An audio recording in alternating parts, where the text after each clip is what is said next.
Assalamualaikum anak-anak. Selamat pagi, salam sejahtera bagi kita sekalian.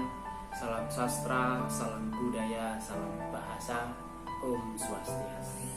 Oke, pada pagi hari ini pembelajarannya adalah mengulas atau memperdalam kisi-kisi yang sudah saya persiapkan dalam web. Nanti anak-anak silakan mengunjungi web MTS Salafiyah Kajian, kemudian diklik, diunduh kisi-kisi yang sudah saya persiapkan, tentunya seperti ini. Oke, baik. Untuk kisi-kisi yang sudah kalian unduh, nanti kita akan belajar, kita akan ulas sedikit supaya nanti ujian kenaikan kelas yang kalian laksanakan pada tanggal 8 Juni nanti akan berjalan dengan maksimal. Jadi hari ini saya akan mengulas bab per bab. Nanti akan saya ulas bab berkaitan dengan buku fiksi dan buku non-fiksi. Oke, anak-anak, kita akan memulai pembahasan kisi-kisi yang akan kita mulai dari bab ke-6. Kalau di sini ada di KD 3.9, yaitu tentang buku fiksi dan buku non-fiksi. Oke, untuk pengertiannya bisa dilihat di sini. Dengan kata lain, dengan sederhana saya akan mengulas, menyampaikan bahwa buku fiksi adalah suatu buku yang membahas tentang kejadian-kejadian yang tidak sebenarnya. Atau boleh kita katakan bahwa buku fiksi itu adalah buku yang berisi tentang hal-hal yang bersifat rekaan karena ditulis oleh seorang penulis.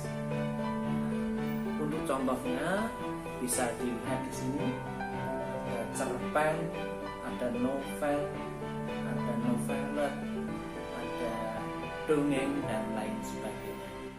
Kemudian untuk buku non-fiksi sendiri adalah suatu buku yang berisi tentang kejadian yang sebenarnya, atau dalam kata lain, buku tersebut memuat tentang opini penulis, wacana penulis, atau pendapat penulis yang disertai dengan kajian-kajian tertentu.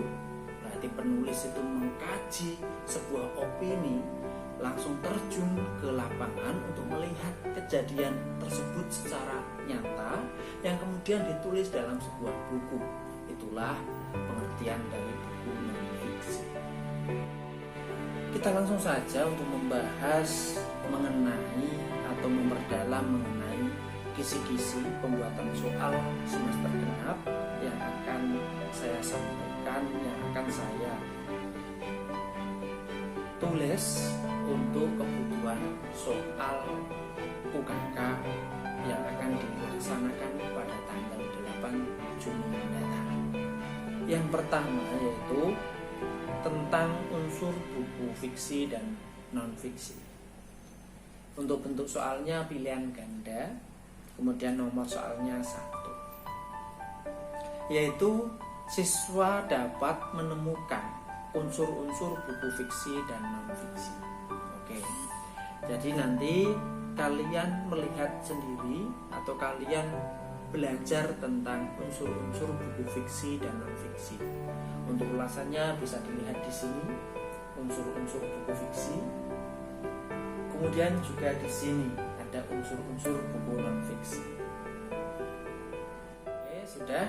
Kalau sudah dipahami, dilihat, kita akan perdalam lagi supaya nanti ketika ada soal mengenai menemukan unsur-unsur buku fiksi dan non-fiksi kalian akan bisa menjawab dengan baik. Yang kedua yaitu menemukan atau menentukan bagian dari buku fiksi dan non-fiksi. Ini nanti ada di soal nomor 2 dan 3. Menentukan bagian. Nah, jadi nanti ada ilustrasi soal yang di situ akan memuat teks mengenai tentang buku fiksi dan non-fiksi. Kalian diminta untuk menentukan ini termasuk bagian apa dalam buku fiksi dan non-fiksi. Saya harapkan nanti kalian membuka, mempelajari tentang bagian-bagian dari buku fiksi dan non-fiksi.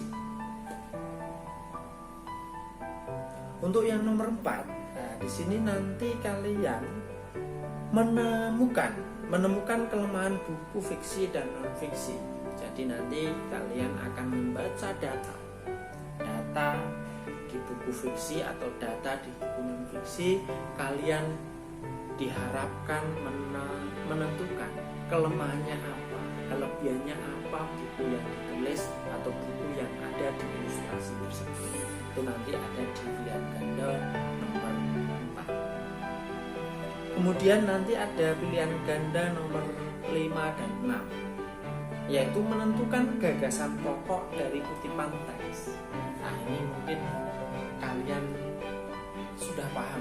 Nanti akan ada teks tersebut boleh teks buku fiksi, boleh teks buku non-fiksi. Kalian dapat menemukan gagasan pokok. Apa itu gagasan pokok? Gagasan pokok adalah suatu informasi penting yang ada dalam sebuah teks. Saya ulangi lagi, informasi penting yang ada dalam sebuah teks. Maksudnya apa, Pak? Nah, informasi penting dalam sebuah teks itu hanya satu. Kalau dalam sebuah paragraf ada namanya kalimat utama dan ada namanya kalimat penjelas. Nanti di soal nomor 5 dan 6 kalian diminta untuk menentukan gagasan pokok yang ada dalam teks buku fiksi dan non-fiksi. Ini saya kira gampang sekali. Nanti silakan kalian belajar, kalian coba latihan-latihan soal yang ada supaya bisa mengerjakan nomor 5 dan 6. Kemudian untuk nomor 7, menemukan pertanyaan yang tepat dari kutipan teks tersebut. Nanti kalian nanti memilih A, B, C, dan D. Kira-kira pertanyaan yang tepat yang ada jawabannya dalam ilustrasi teks yang sudah disediakan itu mana? Misalnya A, di manakah kota atau di manakah tempat tinggal si A misalkan. Kalau di situ di dalam kutipan teks ada jawabannya, berarti itulah yang tepat. Berarti kalian menemukan pertanyaan yang ada jawabannya dalam kutipan teks. Ini nanti ada di nomor 7. Kemudian nomor 8. Di sini nanti akan ada menelaah hubungan unsur. Menelaah itu berarti kita harus jeli, mencari kesalahan, mencari pembenarannya. Di sini ada menyebutkan unsur buku fiksi yang dapat dikomentari. Nah, kalian harus jeli ya anak. Berarti nanti silakan kalian baca teks dengan serius. Nanti kalian temukan kira-kira mana yang perlu dikomentari. Seperti kalian kalau melihat foto teman kalian di Facebook, kalian bisa mengomentari kira-kira kurang apa, atau cantik ya, atau apa. Nah, itu nanti ada di nomor 8. Kemudian nomor 9 ini mengomentari kelemahan dan kelebihan buku fiksi dan non-fiksi. Nah, ini sama seperti nomor 4 tadi. Kalau nomor 4 tadi menemukan kelemahan, kalau ini mengomentari. Nah, kita menyampaikan komentar kita, menyampaikan pendapat kita tentang kelemahan dan kelebihan buku fiksi dan non-fiksi. Ini nanti kalian temui di soal nomor 9. Kemudian yang terakhir di soal nomor 10, ini nanti kalian menentukan kalimat tanggapan yang tepat untuk bentuk fisik buku. Nanti ada bentuk fisik buku, entah cover atau apa. Kalian nanti akan menentukan kalimat tanggapan yang tepat untuk bentuk fisik buku tersebut. Sama seperti mengomentari, tapi ini ada bentuk fisiknya. Kalian diminta untuk melihat secara jeli kira-kira itu kurang apa. Demikian itu pembahasan 10 soal yang akan saya susun menjadi sebuah soal ulangan kenaikan kelas yang akan kalian hadapi pada tanggal 8 Juni mendatang. Semoga bermanfaat. 10 soal itu dulu, silakan dipelajari, silakan dilatih. Semoga nanti di part kedua atau di bagian kedua, yaitu nanti kita akan membahas nomor 11 sampai seterusnya. Terima kasih. Semoga kalian tetap tersenyum, tetap bahagia walaupun berada di rumah masing-masing. Selamat siang. Assalamualaikum warahmatullahi wabarakatuh.